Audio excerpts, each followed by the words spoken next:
I want you to let me know in the comments, what is the highest price you have ever seen for a coaching package, offer, call, etc. I think for me, and I tried really hard to find this, but I couldn't find the screenshot. I must have deleted it. I once saw a 30-minute coaching call being sold for $22,222. Now, that is just truly absurd to me. I don't know what universe you live in where that would be worth it, but not where I live, that's for sure. Anyways, hello and welcome to day 3 of the 12 days of Coachmas. As you can tell by the title of today's video, we are going to be discussing high ticket coaching offers. More specifically, we're going to talk about why high ticket seems to have become like the gold standard for the industry. And we'll have a little chitty chat about whether or not I believe that the high ticket offers actually equate to high level value. Feel free to drop your predictions in the comments down below. Now, as a disclaimer, before we get into it, I will say, because someone is bound to come out of the woodwork and say it, I don't have anything against high priced products or services. I do not think that premium pricing inherently means that something is bad or that it means that it's a scam. I would like to discuss, however, the concept of pricing being inflated when the actual value or thing being delivered does not equate to that specific price. Thank you so much to the channel VIP members for being here, as well as those of you in the billionaire tier. Let's go ahead and jump right into this conversation. So what exactly is considered a high ticket price tag? I asked this question on Threads, and it appears as though the jury is still out on what the actual definition is because so many factors go into determining what is considered high ticket. But for the sake of this video, I'm going to consider a high ticket offer anything that falls into that like $5,000, $10,000, $20,000 range. And I mean, those prices are regardless of the coach's expertise, experience, or if the service actually justifies that price tag. Regardless, more often than not, these offers are typically framed as absolutely life-changing. Whether that's transforming your business, your mindset, or your personal life. Many times, these offers in their marketing will imply a specific return on investment, and they often do this indirectly by either highlighting their own experiences and successes or the success of their clients. And for potential clients, I think the allure is often related to the belief that a bigger financial commitment will lead them to bigger financial results. And I mean, this is such a toxic and, in my opinion, manipulative strategy, but it's definitely something we see across the coaching industry. I mean, let's take a look at this reel that I posted on my Instagram story last month because I think that it demonstrates this concept quite well. And shout out to the user on Reddit who shared this initially with me. I made $100,000 investment before I ever had my first $1 million year. If you just took your mentorship to the next level, you would blow up. You have to be the kind of person where it's common sense to keep going bigger and bigger. All right, this is undoubtedly going to piss some people off.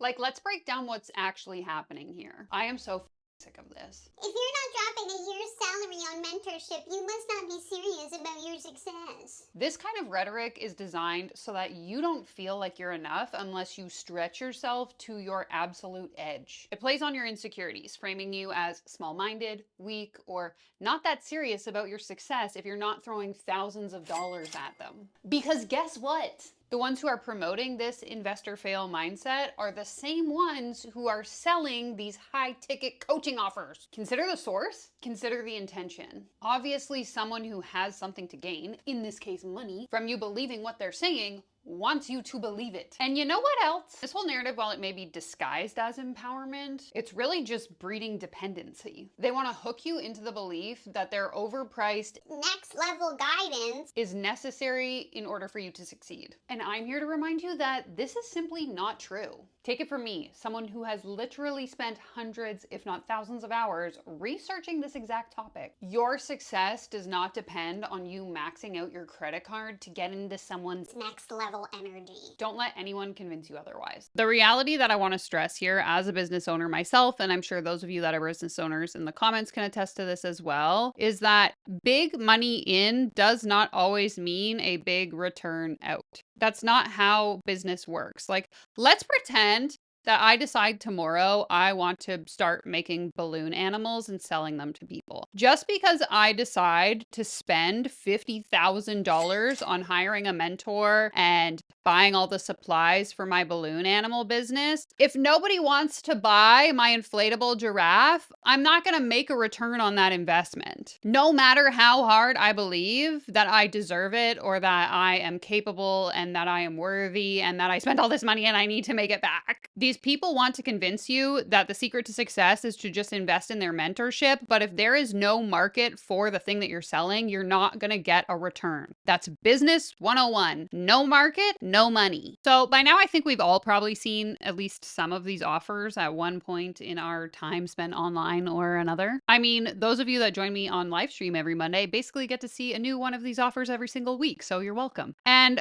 like I noted at the beginning of the video, the price itself is not the actual problem I have here. Instead, it's the lack of substance in so many of these offers that drives me cuckoo bananas. I mean, there are countless stories available on Reddit or here on my channel where people have spent so much money investing in these coaching opportunities, hoping that they're going to be able to learn how to grow their business, only to be left in debt or without that money and no real results to show for it. And more often than not, in those experiences, people will come back and say that the coach told them that like they just didn't try hard enough or they didn't have the right mindset or they weren't dedicated enough to the program. I mean, these are all phrases that we've heard time and time again. But what I think is the broader issue here is that so many of these people are typically promising really vague and enticing outcomes like Learn how to up-level your life or learn how to create a six-figure business. but they don't really include specifics on how that's going to be achieved or what that even looks like. Like, what does it mean to up-level your life? I'm asking. As I mentioned, most of the evidence is typically just, well, I did this thing, or my client did this thing. Therefore, I'm going to imply that if you pay me money, you can do it too. Such as this caption here, which reads, or you can hire me and become the person who can post anything, offer anything, sell any type of way, and always be well paid.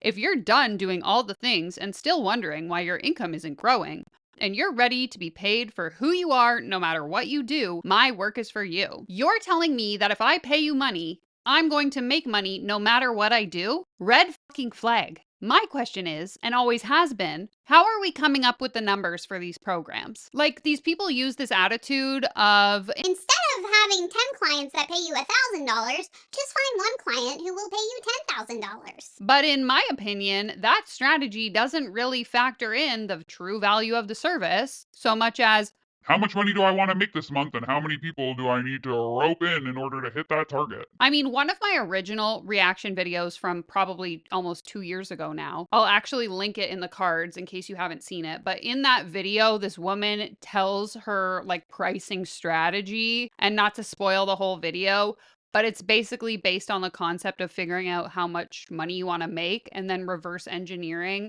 how much you feel like working in order to hit that target. But in my opinion, that's not a real strategy because in traditional business, when we talk about pricing, it's typically based on tangible factors like what our cost of production is, or how much market demand there is, or what our competitors are charging, and what the direct value is that we're providing to the customer. So when a product or a service has a high price tag, it's usually justified by expensive materials or specialized skill or labor or high overhead operational costs. I mean, generally speaking, obviously there's some exceptions to that. I guess I'm just confused as to why so many of these coaches will perpetuate the narrative that you too can become a well-paid coach as long as you have good intentions and Wi-Fi and a laptop. Because if that's true and anyone can just decide to become a coach, how are we justifying charging thousands of dollars? Oh wait, I guess it's because I forgot that this subset of the industry has just completely butchered traditional pricing principles. It's my opinion based on what I've seen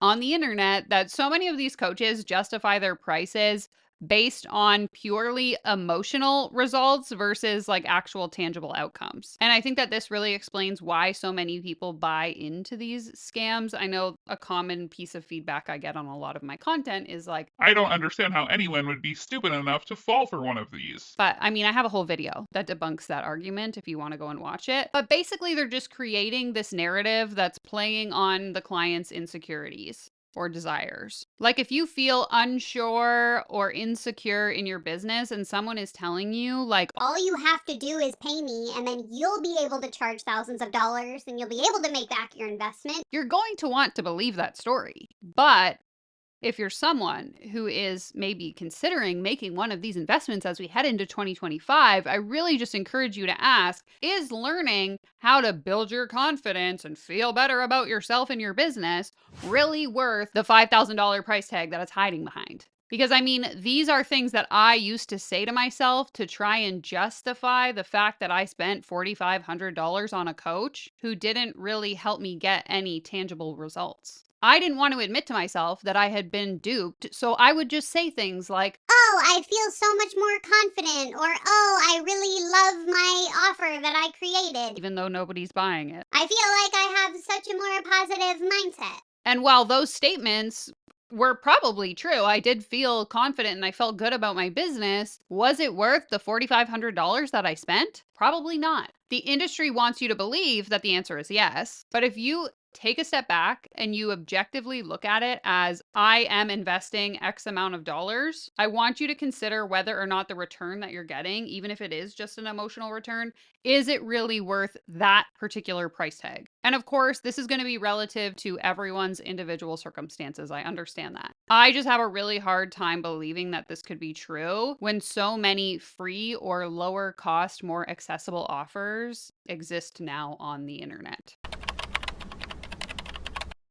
Now, I don't really have an answer to this, but I am super curious to think about how we ended up here. So forgive me while I kind of like think out loud here for a moment. But I definitely think there are a few factors at play here. For starters, I think we're all well aware of the lack of regulation that exists in the coaching industry. And so coaching kind of remains as this like wild west where anything goes. And coaches are sort of free to charge whatever price they want without any accountability towards whether or not the return that they're providing is actually worth that price tag. There's no standard for what a coaching service should cost or what it should deliver. And I mean, I even looked at the ICF's guidance on pricing, and that could really just be left up to interpretation based on what value you perceive you are personally providing to the client. And I think high price tags are often associated with like higher value and higher status. And so I think many coaches, even like beginner coaches that have no right to be charging that amount of money, really try to lean into framing their services as sort of like premium or elite in order to justify the price tag. Like if we look at someone like Tony Robbins, for example, top of the coaching pyramid, according to online sources, Tony Robbins coaching does not publicly publish coaching fees or costs, but coaching packages vary dramatically from about $5,000 to over $8,000 for 6 months,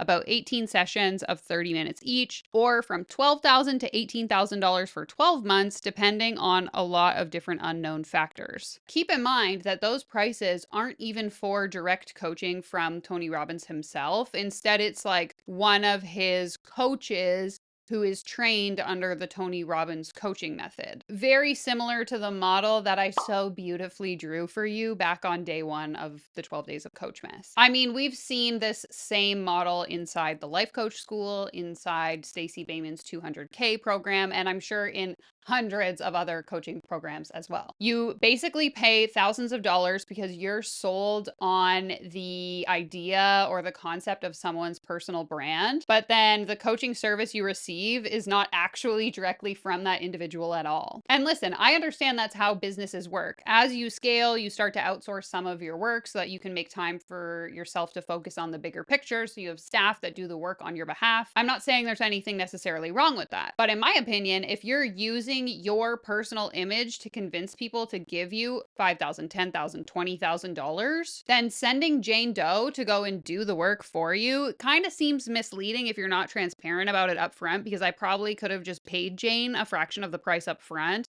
and saved myself the money and got the same level of coaching. I mean, I've had countless conversations here on the channel. I will link the interview playlist here, but also in the DMs on Instagram where people told me stories of paying for a program thinking that they're getting coaching from person A and then showing up on day one of the calls and realizing that it's actually her contract coaches that are doing the program for her. And so for me, it's really this like bait and switch of using your personality to sell the program, but then you're not actually doing any of the work, especially in the context where your personal brand, your personal image is the thing that justifies the price tag in the first place. Like, is 3 sessions per month with a Tony Robbins certified coach really worth $5,000? Or is it merely the fact that the program is associated with Tony Robbins' name that is justifying the price tag? If your face and your story and your so-called expertise is the thing that is justifying the price, but then the service doesn't even come from you, or worse, it doesn't actually deliver on the outcomes that you promised for that price, for me, that's a huge problem. I think, generally speaking, when we're talking about the context of the coaching industry specifically, high ticket pricing has become more about selling the idea of success, the prestige of being able to spend X amount of dollars on coaching,